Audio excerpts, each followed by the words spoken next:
This which hopefully will, conference will now be recorded. as I said, which will be uploaded to YouTube later on, and I will send you the link, and you can watch them, or you can watch the recording if necessary.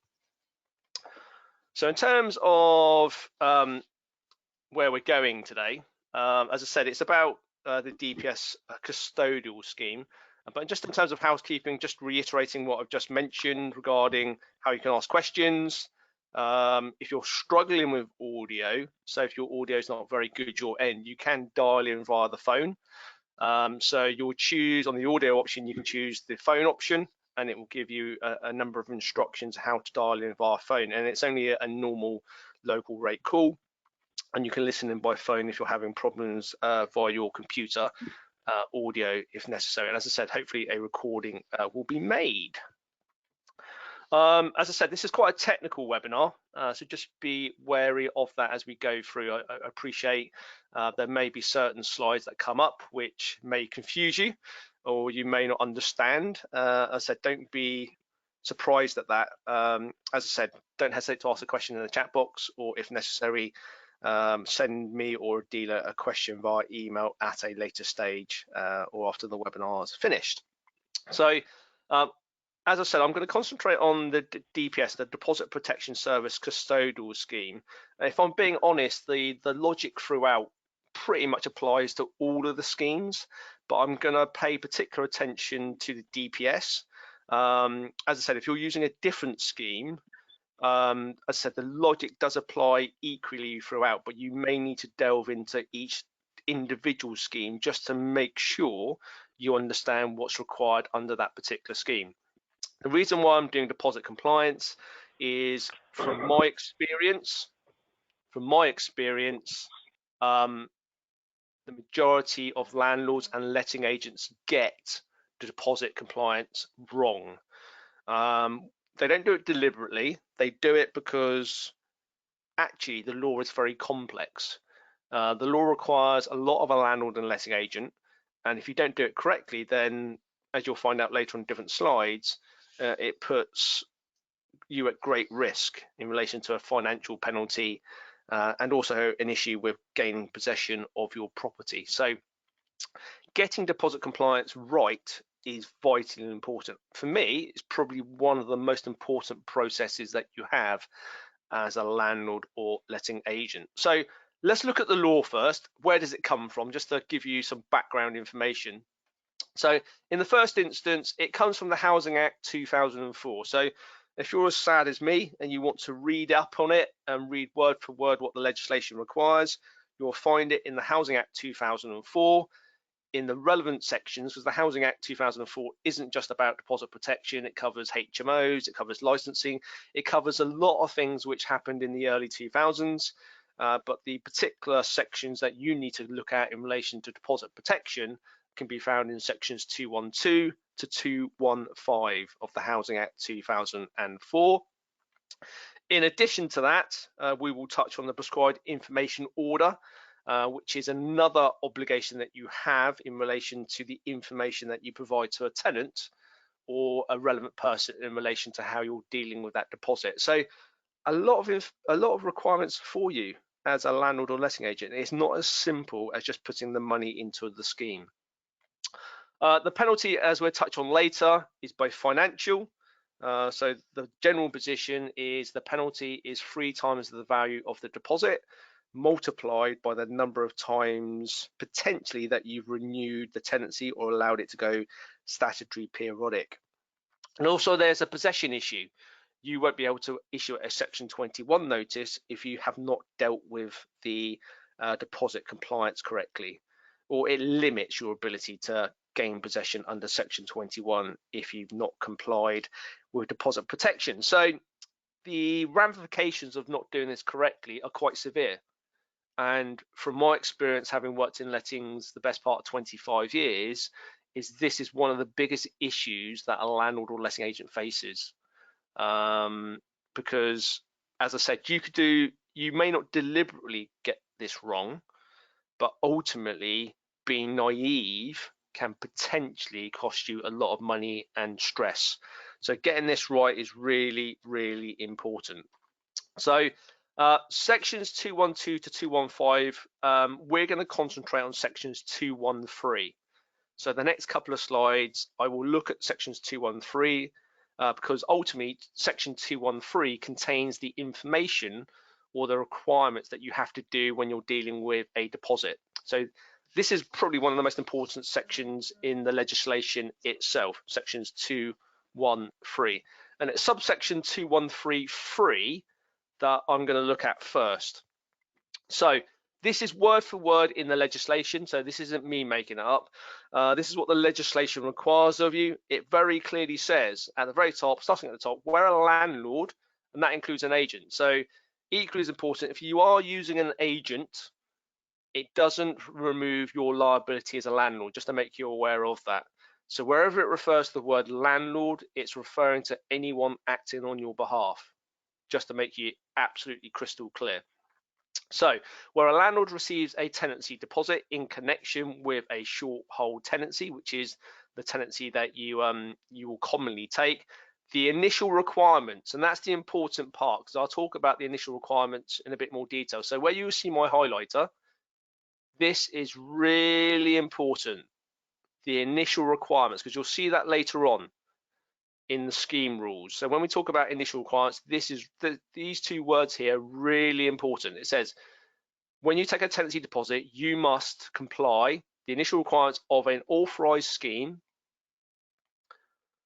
must be complied with by the landlord and or agent in relation to the deposit within the period of, and as you can see in the brackets there, it now says 30 days, just to get some interaction. What did it say before 30 days?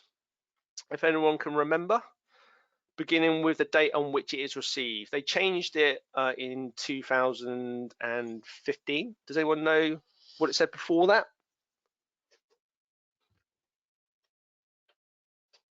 If anyone wants to say in the chat box, let's have a quick look. Yes, 14, Stephen, absolutely. So it basically, yeah, it said 14 days previous to that. So where they've got that particular bracket, it's just saying that's when the legislation changed, and therefore it's now 30 days. So they've given you a little bit more wriggle room in relation to getting this right. But the 30 days is what I'm going to refer to as a cliff edge.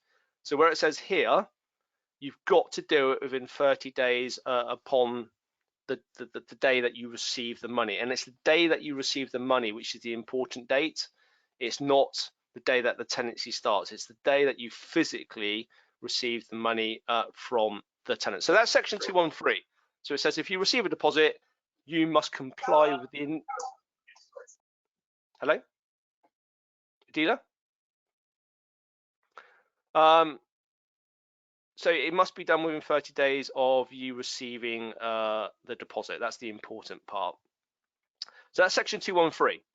The next section is section 2136, which is in relation to, let me just get my, which is basically in relation to prescribed information. Then it goes on to say, section 213, subsection 6, then it talks about the information required by subsection 5 must be given to the tenant and any relevant person, and we'll talk about a relevant person very shortly, in the prescribed form or a form substantially to the same effect within the period of 30 days beginning with the date on which the deposit is received by the landlord. And section 213 subsection 6 is talking about prescribed information, which we'll talk about in a lot more detail later. So they're the two requirements that you have to do if you collect a tenancy deposit. Section 2133, which is say you have to comply with the initial scheme rules, and section 2136 or subsection 6, which is all talking about prescribed information. And we will expand on the requirements in those two sections very shortly. So that's where the legislation, that is what the legislation is saying, and that is what you are obligated to do as a landlord, or if you're using an agent, the agent must do on your behalf when you're taking a tenancy deposit. So that's what the legislation says. So it's always very good to revisit the legislation just to make sure you fully understand what you're talking about when you're dealing with deposits. So just to give you also some definitions in the legislation, it talks about giving the prescribed information to the tenant and any relevant person. The legislation defines the relevant person. This is how it defines it. It says it means any person who, in accordance with arrangements made with the tenant, pays or paid the deposit on behalf of the tenant. So student lets are going to be one of the most common scenarios. So if someone else pays you that deposit on behalf of the tenant, so if that money comes direct into your bank account, or they walk into your office and you give them a receipt for that money, and it's on behalf of the tenant, then you are obligated to give the prescribed information to that relevant person within 30 days of receiving that money. And as you'll see later, the relevant person, in addition to the tenant, is also allowed to seek compensation for you not having protected that deposit correctly, or not having given them a copy of the prescribed information. So again, it just highlights the importance of making sure, as a landlord or agent, you provide to the relevant person a copy of the prescribed information, and equally as important, you prove that you've given them a copy. Again, if you just give them a copy and you've got no proof of that, then you're going to leave yourself wide open to them saying, well, I didn't get it. So again, from a letting agent, a landlord perspective, if you give information or evidence or documentation to that tenant or any relevant person, you must very clearly have evidence to show that has been done. Saying it's been done on its own is not going to be sufficient in court. There's a very good chance that a judge dismisses your word. You really do need to have proof that you have given it to a tenant. So that's what they mean by a relevant person. I'm just going to talk about the deposit receipt. So if you receive a tenancy deposit, it's within 30 days of receipt, and that starts on the day that you take the money, and we'll talk about that in a bit more detail on the next slide. Then as I said earlier, in sections 213, it says you must comply with the initial scheme rules, which is what was contained in sections 213 subsection 3. And then it says, as I discussed in sections 2136, it does say that you must give prescribed information to the tenant and any relevant person. Okay, and that is not the scheme leaflet. So just to make you aware of that. So that is not the scheme leaflet. So if you get the scheme certificates, a number of the schemes allow you to print off a certificate. That certificate is not prescribed information. That's another requirement that you have to do in relation to the scheme. So just be aware of that. Some landlords and agents have got slightly confused, thinking that the scheme certificate is the prescribed information, and it is not, just to make you aware. Daryl, yes. Sorry, Daryl, a couple of questions. The first is, re-existing pre-1st of June 2019 tenancies, do we have to return the deposit over the cap? Yeah, I mean, Stephen, I mean, all of the schemes saying you don't. I think the legislation is ambiguous at best. So personally, I would return them personally to be 100% bulletproof. Until we get a court case, we're not going to know. So I would do that. And then the next question is, so where the PI is embedded in the AST, does that mean we are best off sending the relevant person a copy of the AST? Yeah, AST and a copy of the scheme leaflet. So that's what you would need to do. So yeah, so if it's embedded into the assured short hold tenancy, which it is in my version and the version that MPO uses, if you have a relevant person and you know there's a relevant person, then I would send them a copy of the tenancy and also a copy of the scheme leaflet. And that would be your obligations fulfilled under deposit compliance. Hopefully that's helpful. So just to say, in terms of the deposit receipt, you must do it within 30 days, which I'll talk about in a bit more detail in the next slide. Comply with the initial scheme rules, which is section 2133, and provide prescribed information to the tenant and any relevant person, and that is section 213 subsection 6 in the Housing Act 2004. And I'm just going to expand on those requirements in a lot more detail over the next few slides. So the time frame is within 30 days, within 30 calendar days. So it's not working days, it's calendar days. And I include, or the legislation includes, the day you've taken it. So if you take it on for example, on the 1st of June, if you take the tenancy deposit on the 1st of June, even if they pay you at 5 p.m., the 30 days starts ticking on that day. So you would have up to and including the 30th of June to make sure that you have complied with the legislation. So it's what I'm going to refer to as a cliff edge. If you do it on day 31, you are too late. The penalty will apply. So it's so important, especially in the current crisis where people, especially letting agents, may have the accountant in one office and the lettings person in another office, etc. I've already had one already where they forgot to protect the deposit within 30 days because they're not working together. When you're in the same office, sometimes it's a lot easier to have communications and discussions with each other to make sure that you do it within the 30-day period.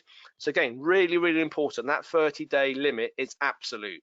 If you go beyond that 30 days, then very clearly you will be in breach of your deposit protection obligations, and therefore you will be leaving yourself wide open to a tenant potentially taking you to court for a compensation claim. Yeah, if you receive it by check, I know in this day and age checks are less likely, but if you do receive it in a check, it's the day you receive it, not the day it's cashed. So if you receive it today, it's today that you receive that check, even though you may not pay it into your account for say 4 or 5 days, or it may not clear for 4 or 5 days.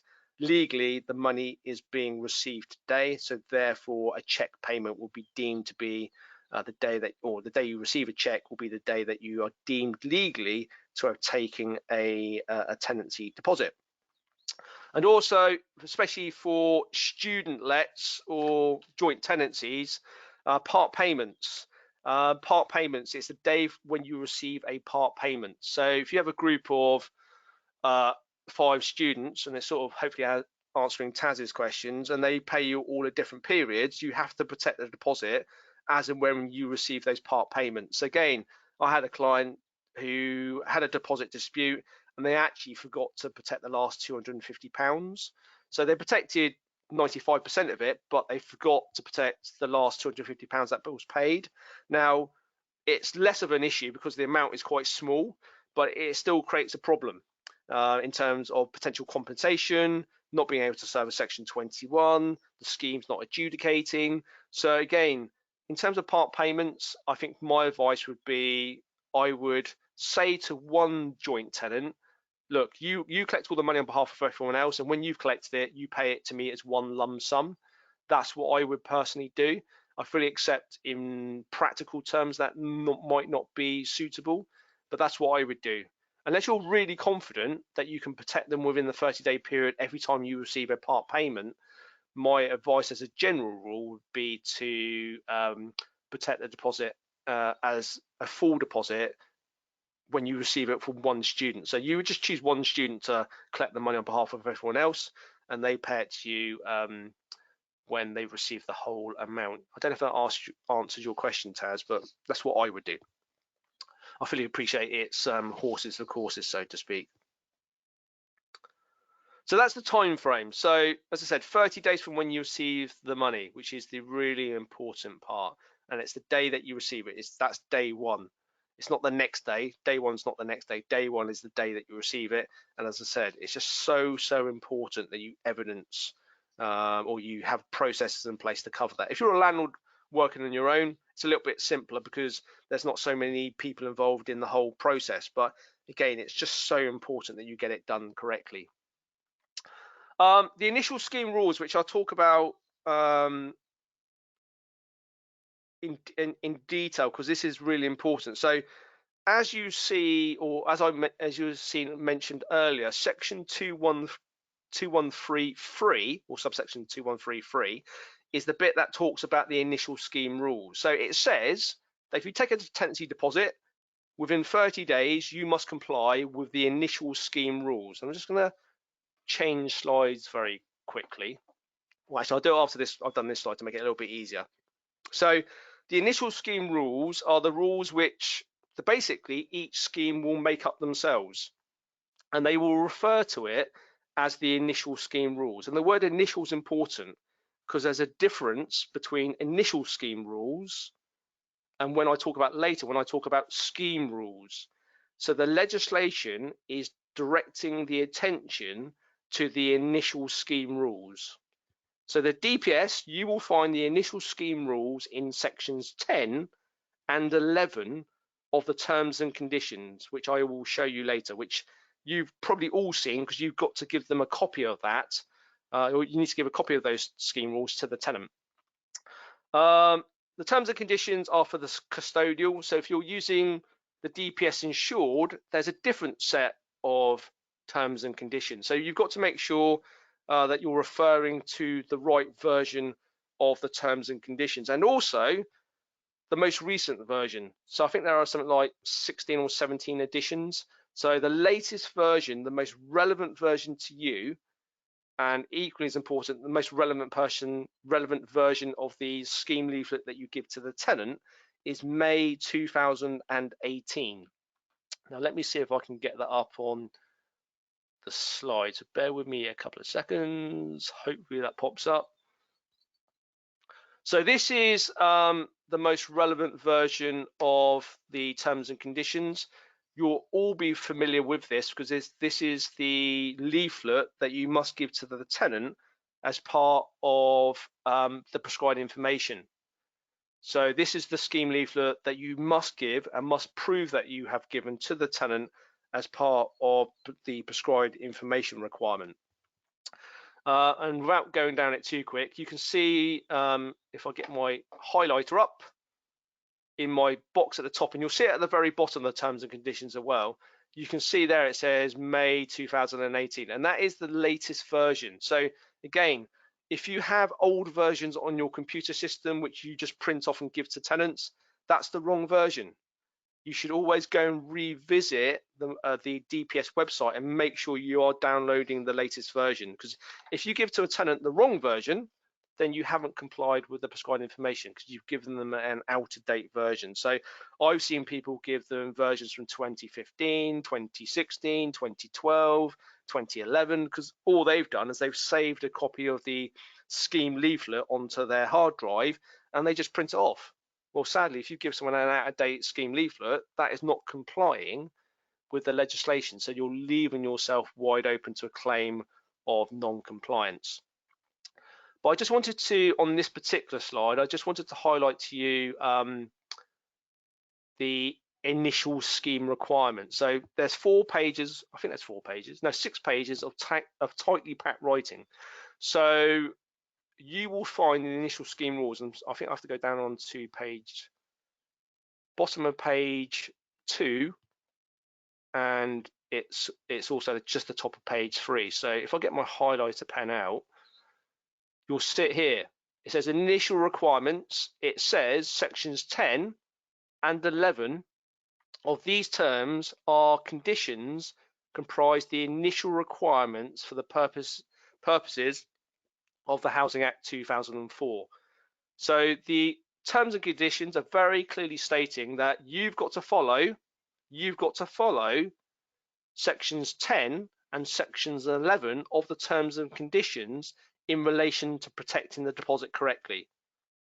That's the important part. Each of the schemes will have a different section or different set of initial scheme requirements, but for the DPS custodial, you have to follow word for word sections 10 and sections 11 if they are applicable to you, because they're basically about paying or how you pay the deposit to the DPS. And if you don't comply with sections 10 and 11 and the tenant finds out, then potentially you will be liable to a penalty. So the really important sections of this particular document are sections 10 and 11, and we will go through them on the slides in a bit more detail. But on your terms and conditions, you can find them at the bottom of page 2 and starting at the top of page 3.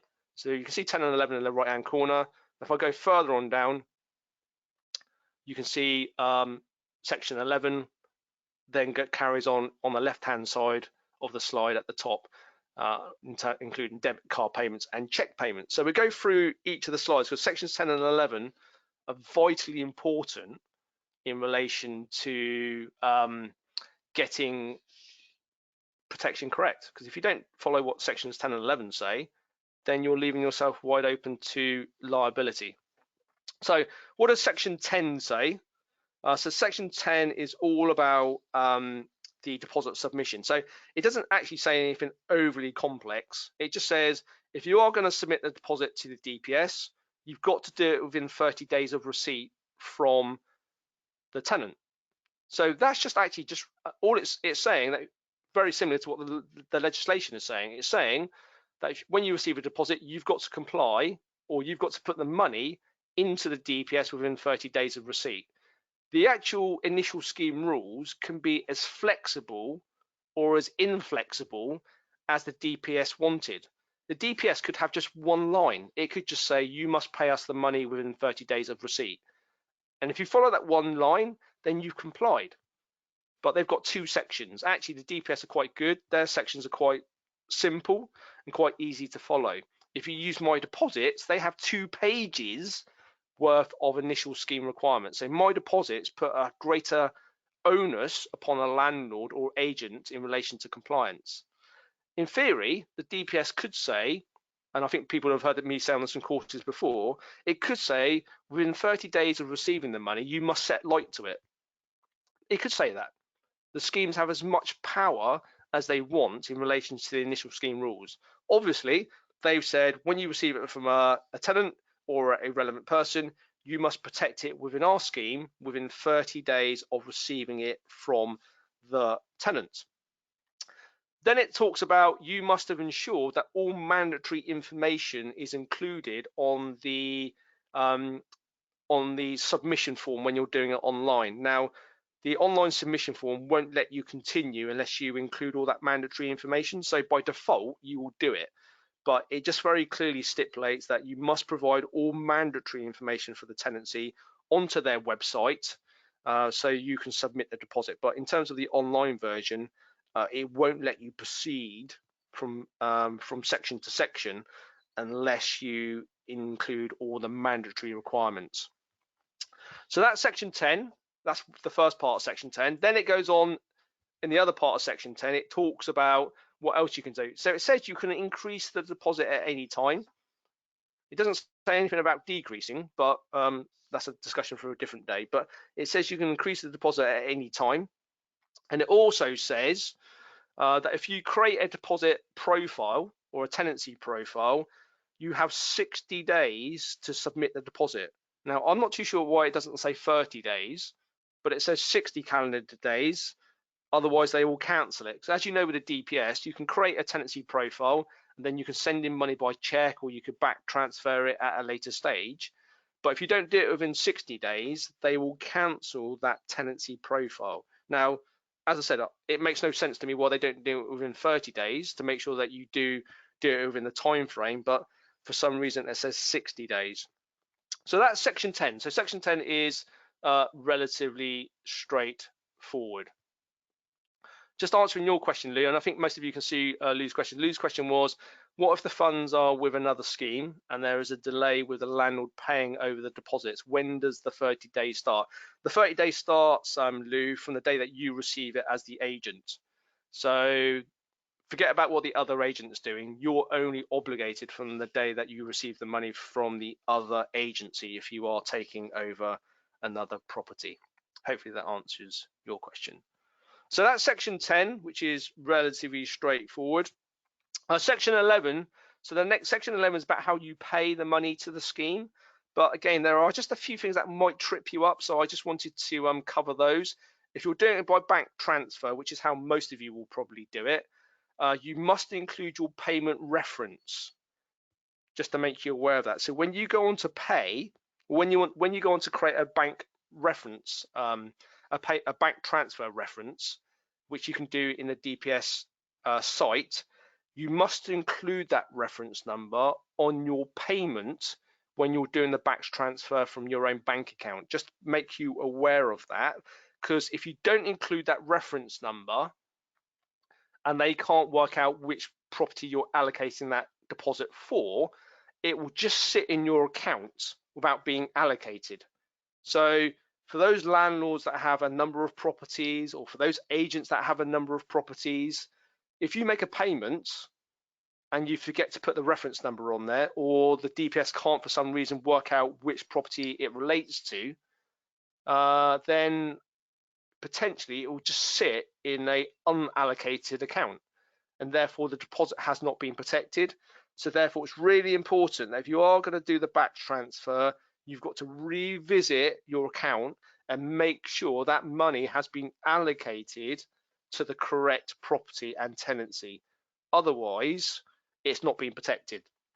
So again, just to make it really, really clear, because again, I'm sure there'll be a couple of landlords that might fall foul of that. They'll make a back transfer, they'll forget to put down the payment reference. It will just sit in a DPS account because they won't be able to allocate it, and the deposit won't be protected. It will just sit unallocated. And therefore, even though the landlord thinks he's paid it, or the agent thinks they've paid it, they won't have done for deposit protection purposes. So that's a back transfer. Then they talk about debit card payments. And again, you can only do this if you're doing an online submission. They say that when you've done an online payment, it will take 5 days, or it should take a maximum of 5 calendar days for it to be allocated to the correct property or correct tenancy, should I say. And again, it's just really important, as per the previous slide, that you go back and you check that the money's been allocated to the correct tenancy. Because again, if it's not allocated correctly, then you're leaving yourself at the mercy of it being not protected. So debit card payments are very similar to back transfers. And again, for check payments, I don't know if anyone does check payments via the DPS, but again, there are a number of obligations that you must. So if you're doing a check payment, you must also print off the check submission form. You must ensure that it's correctly completed and includes the landlord and tenant ID on the back of the check. Now, if you don't do that, then you've not complied, and therefore there's a good chance that you haven't protected the deposit correctly, because you have to follow sections 10 and 11 if they are applicable to you to the letter. If you don't do that, then potentially your deposit will be deemed to be unprotected, and you will face potentially a penalty if the tenant is aware of that. So again, on the back of the check, you must ensure that you've written the landlord ID and the tenancy ID on the back of any check that you send. Also, if you don't complete it correctly, that's what the DPS have said. So if you don't put the ID on the back as required, they will send it back to you with a invoice of £25.89, which must be paid. Because if you don't pay that, it also goes on to say that they won't accept any more deposit protection requests from you. So if you did fill out the check submission form incorrectly, or you didn't include the landlord ID or the tenancy ID on the back of a check, then the DPS do reserve the right to return that back to you to include an invoice for their time, which equates to the holy sum of £25.89. So sections 10 and 11 are actually relatively straightforward, but I just wanted to make you aware of actually those are the two important sections of the terms and conditions of the DPS in relation to deposit compliance, because they're the two sections that if you don't do correctly, you fall foul of legislation, and therefore the landlord, the landlord could be held liable, or the agent could be held liable for deposit non-compliance. As I said, other schemes have different sections which are referred to as the initial scheme rules. So My Deposits and the TDS will all have different types of initial scheme rules. You've just got to make sure that you read them and you follow them to the letter. And if I'm going to be absolutely honest, the My Deposit scheme rules are the most complex by far. So if you're using My Deposits, make sure that you read all their rules word for word, and you'll find them in C1 and C2 of their terms and conditions. And for My Deposits, it's almost 2 pages long, just to give you an idea.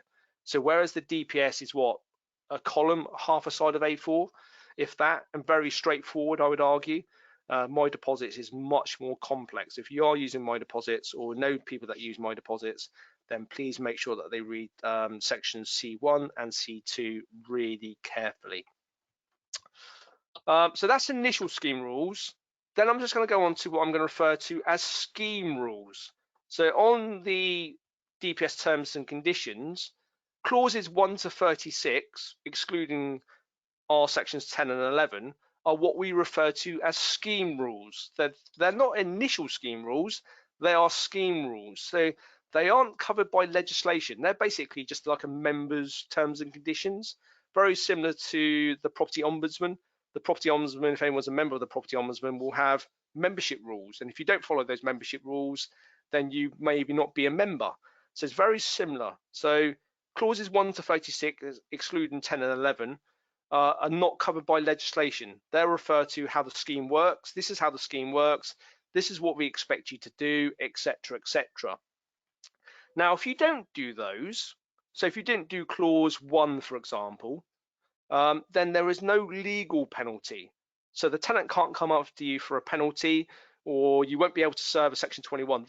That will not be breaches of legislation. What you are breaching is the scheme rule, which may mean they might go, actually, because you didn't do clause 1, we're not going to adjudicate. So that, because obviously the DPS offer you free adjudication, so they could just say, look, because you didn't follow clauses 1, 2, and 3, we're not going to adjudicate. So the penalties are less severe because they are not initial scheme rules, they are only scheme rules. So therefore, legislation doesn't apply in terms of non-compliance.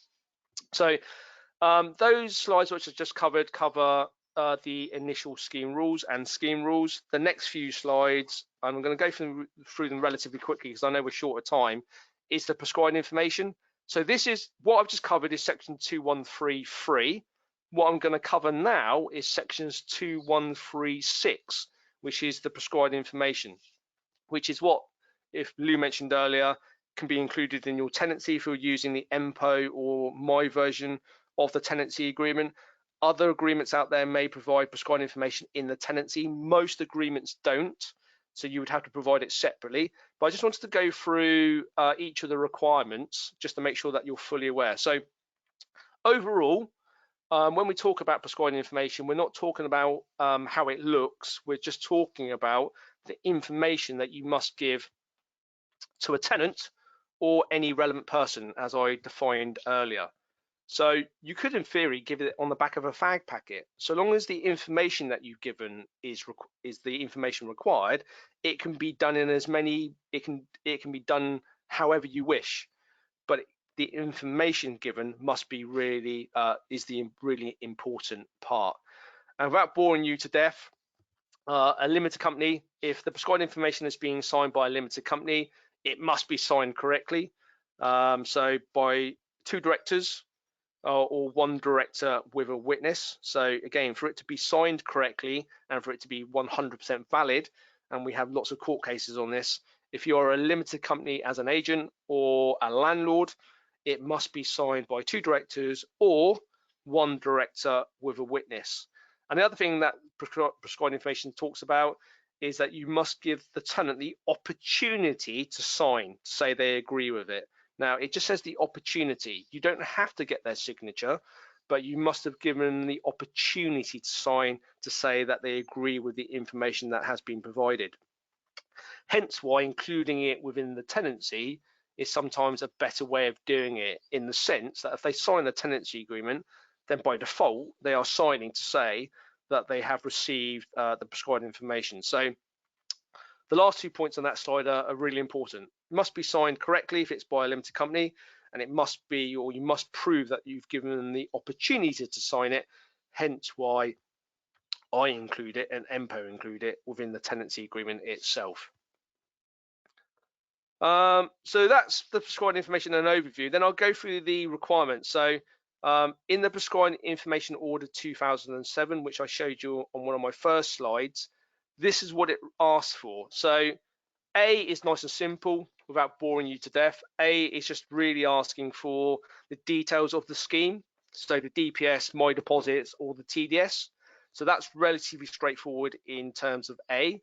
So you just put the details down of the scheme that you're using. That's nice and easy, the DPS, TDS, or my deposit. So A is nice and simple.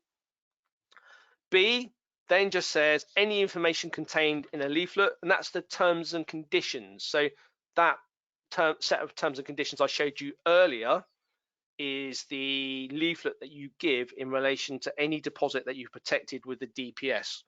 As I said, it's really important that you make sure that you are using the latest version. And as I said, the lasted version is May 2018. I'm actually going, or I've seen an agent taken to court because they issued prescribed information which came from 2015 in terms of the scheme leaflet. So make sure you are using the correct version. Where I've put in brackets at the bottom where it says see attached leaflet, I've added that. So in my prescribed information, it just says see attached leaflet, because as you'll see on the next number of slides, a number of these questions can be answered by saying please see attached leaflet. As I said earlier, the information is the important part. The information that's being provided is the important part. So if you provide it in a leaflet, then that's sufficient.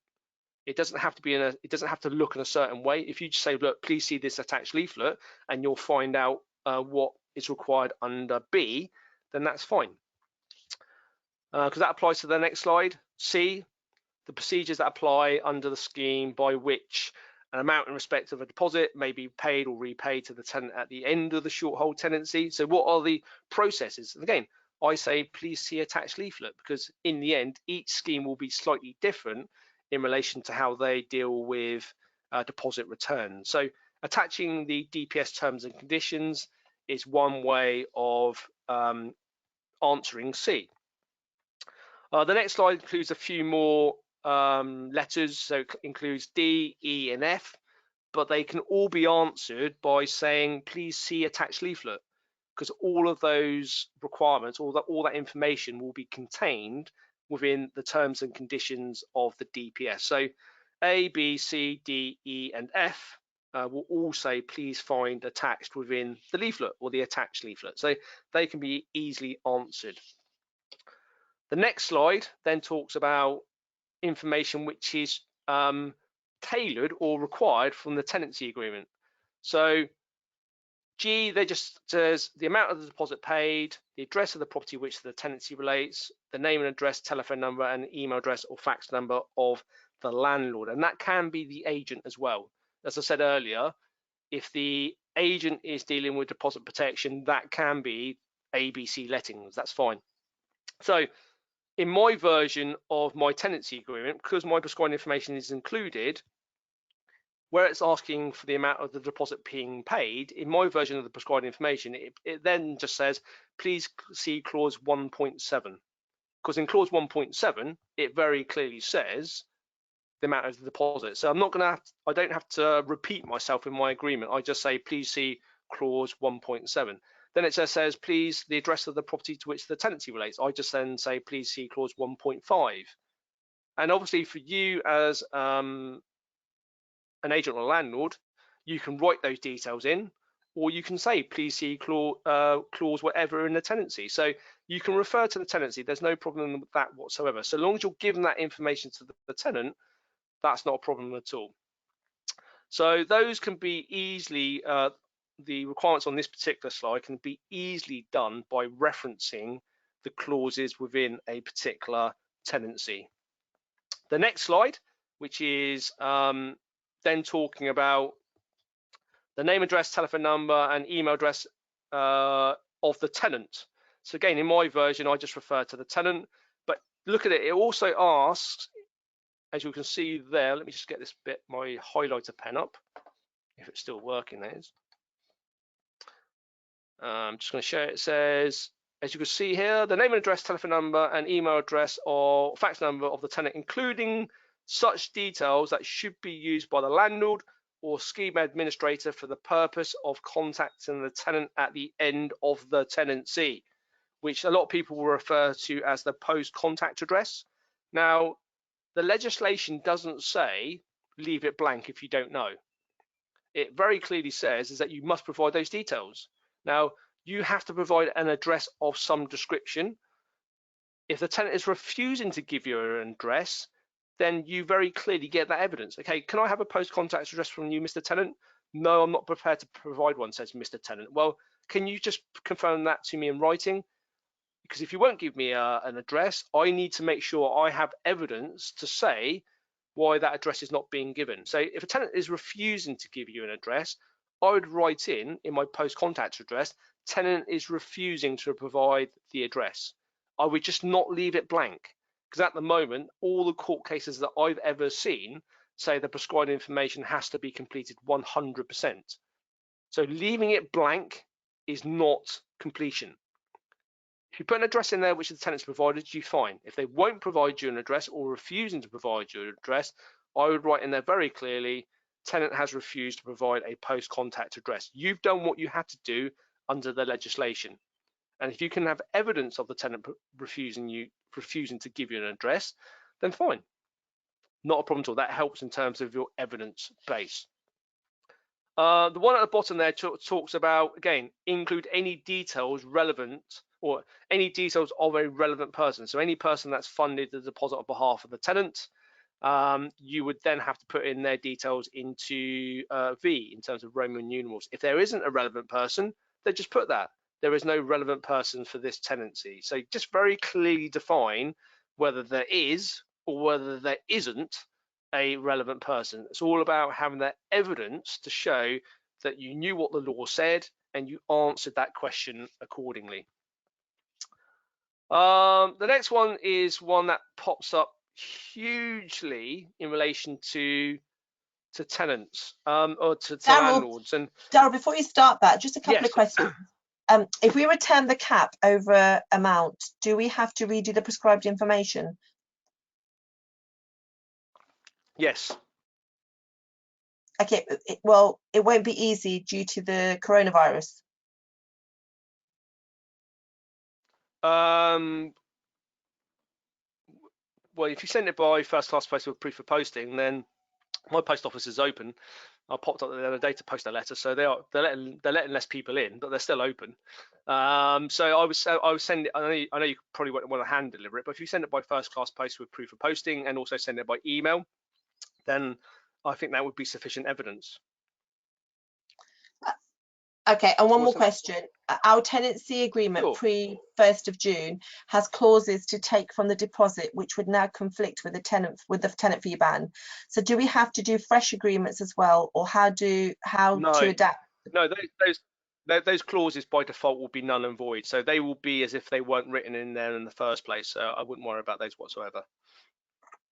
Okay, that's it. Thanks. Thank you. So this one is this particular slide is one which pops up a lot because I see lots of people do it in terms of leaving it blank. Now, it says the circumstances when all or part of the deposit may be retained by the landlord by reference to the terms of the tenancy. And so just forget the word and for there. So you've got to refer to the section in your agreement which says the reasons for which you can deduct a deposit. Now, in my version of the prescribed information, it just says please see clause or section 4, which is the tenant's obligation section. That's what it says.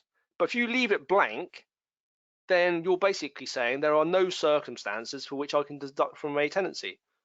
So if you leave that blank and the tenant works that out, you can leave it blank in terms of legislation because you don't have to put anything in there. But if you leave it blank, then I would argue that you've not given the tenant the information required for them to understand under what circumstances which that deposit can be deducted. So again, if a clever tenant was there, I would just go, well, actually, you've left it blank, so I assume that there was no ability for you to deduct from my deposit.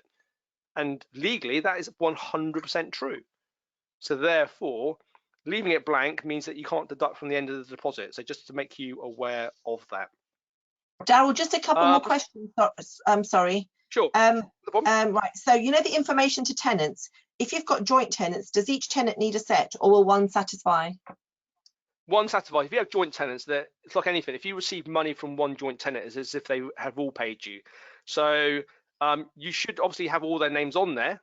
But in terms of giving it to people, like a section 21, you only need to give it to one of them or show it you've given it to one of them. And it's as if all of them had received it.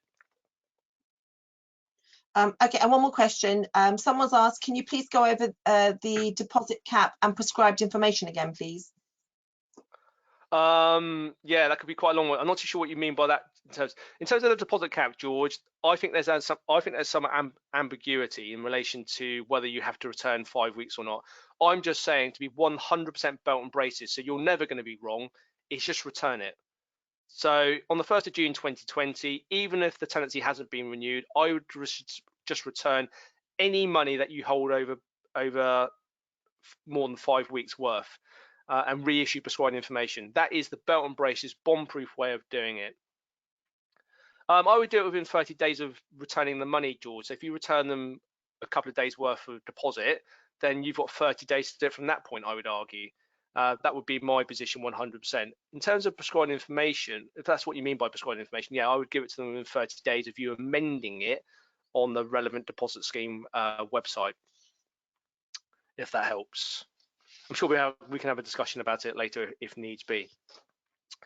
So the final part of prescribed information, just to make you aware of it, is the one that I'm saying. So this is the important part. So this is at the very bottom, which just talks about signatures, etc.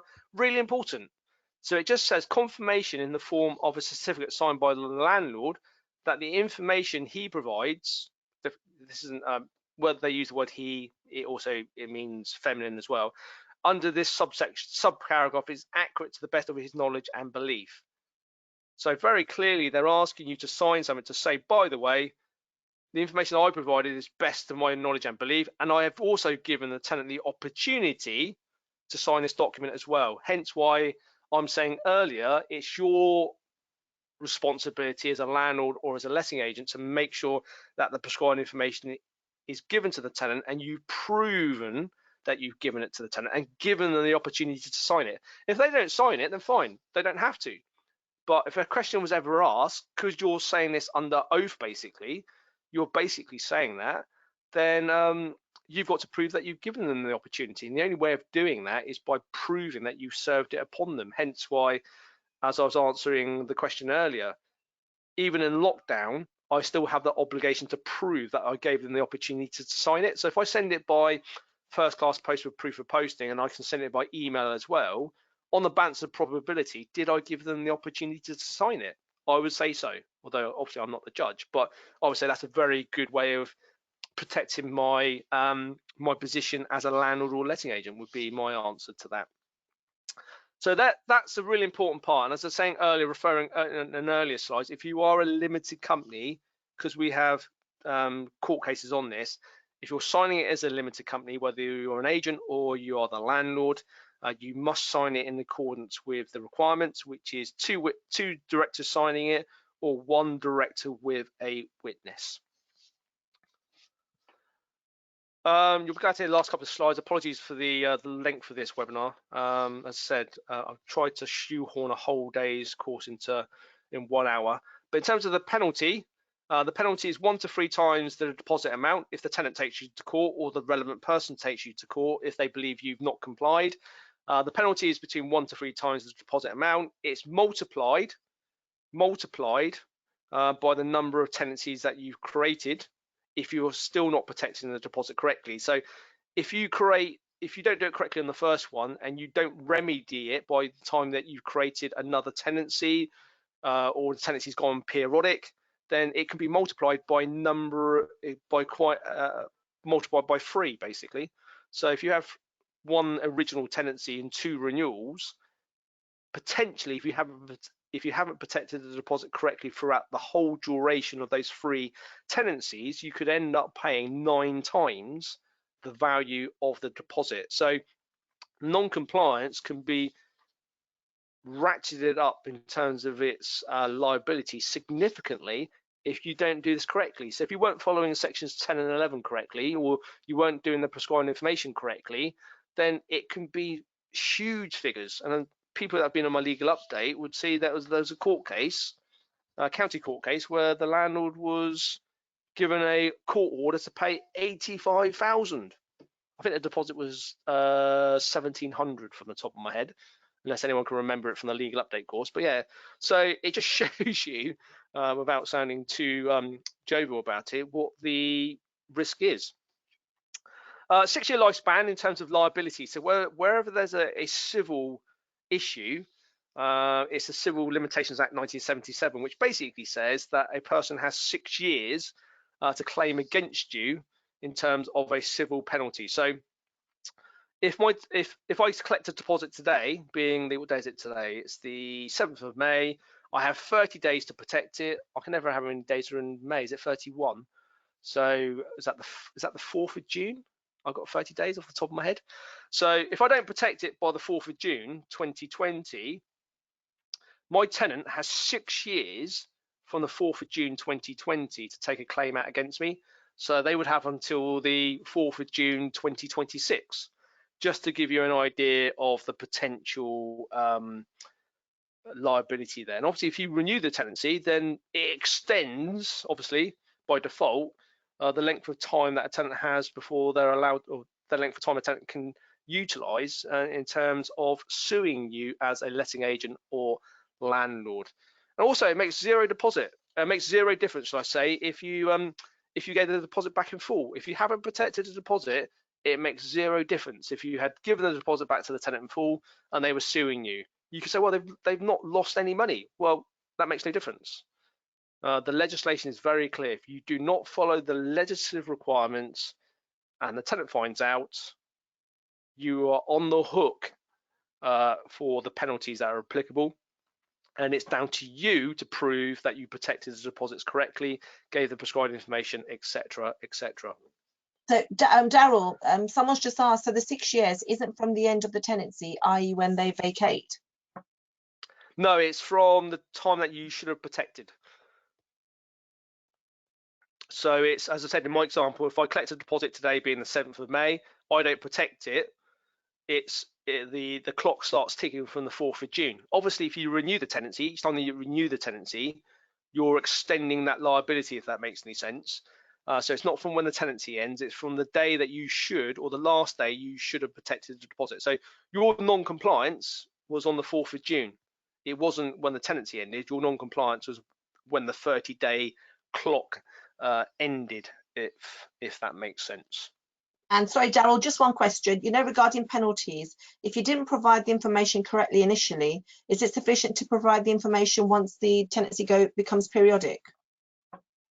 Yeah, if you work out halfway between that you've done it wrong, then you can rectify it by doing it correctly before the next tenancy starts, and then that removes the ongoing liability. You've still got a liability for the first tenancy, but you don't have a liability for the subsequent tenancy, so long as you've done it correctly before those tenancies start. So, but if I'm being honest, most landlords and most letting agents don't realise they've got it wrong. They only realise they've got it wrong when a tenant starts taking them to court or there's a legal dispute. So from my experience, it's very unusual for an agent or landlord to work out that they've done something wrong. The only time that they, as I said, generally know that they've done something wrong is when they get the following through the door. So on my next slide, and I think this actually comes from if I could say that, a dealer. I'm helping one of your MPO members out on this, as I think they asked me for some help. So this is a solicitor's letter. This is asking for, as you can see at the bottom of the letter, if I can get I think I've removed all the personal details. I'm sure someone will tell me if I haven't.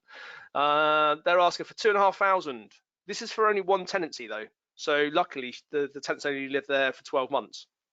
What had happened was that she used the DPS insured version. So even though we're talking about the DPS custodial version today, there is a DPS insured version.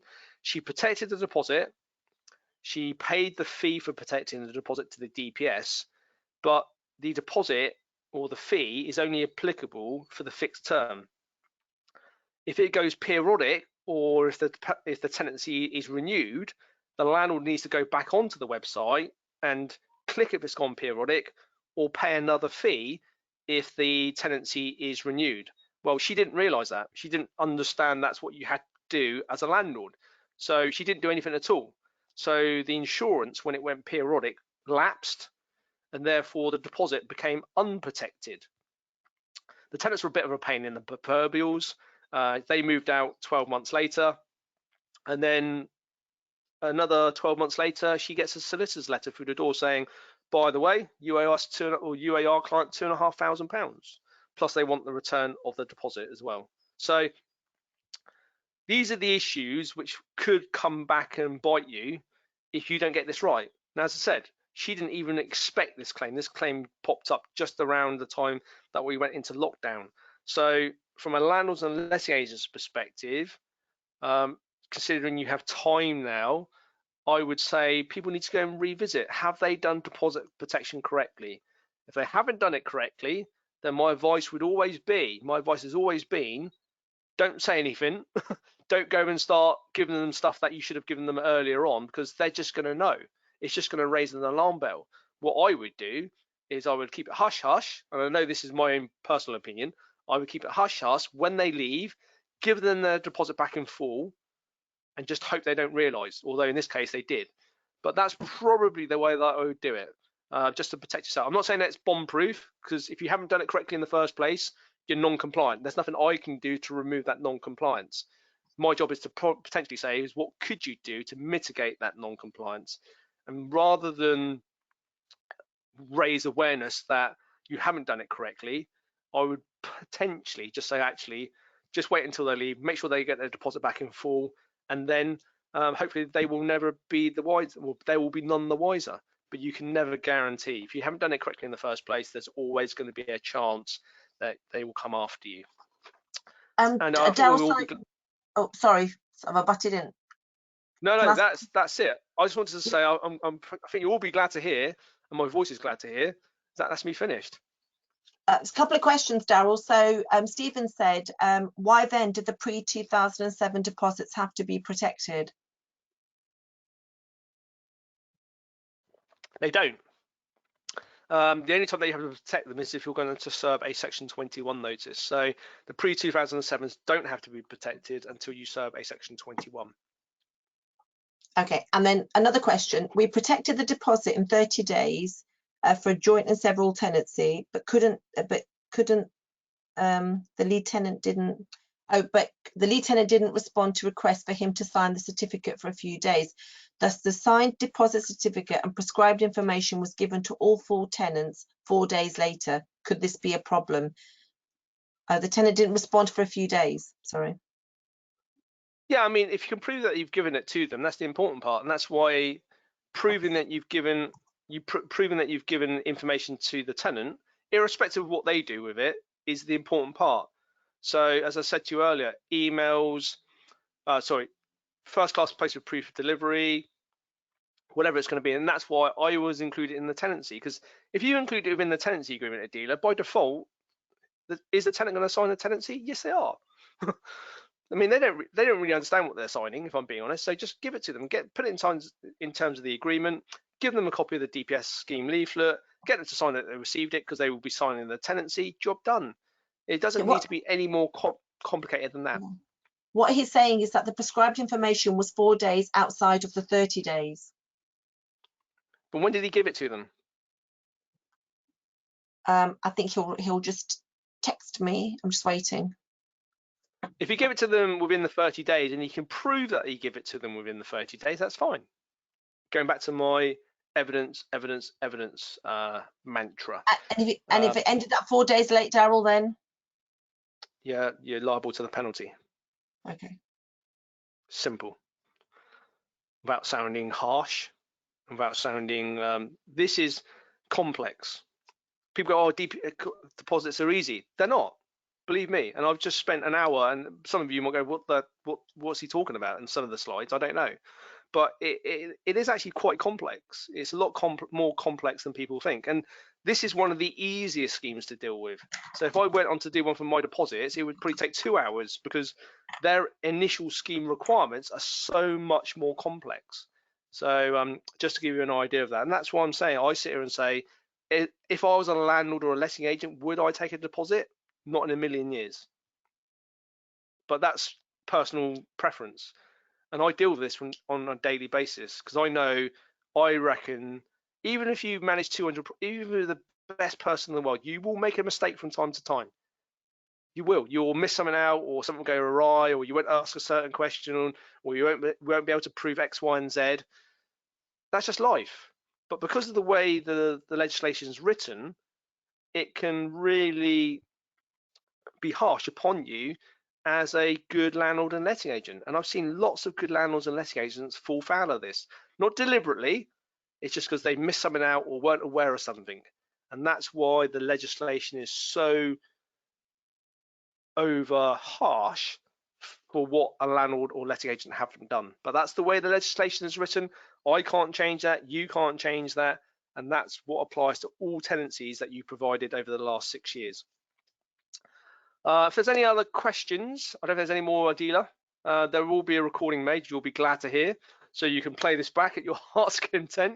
I'm not too sure how many of you will, but if some of you do, then thank you for that. But as I said, you can go and pick certain bits out.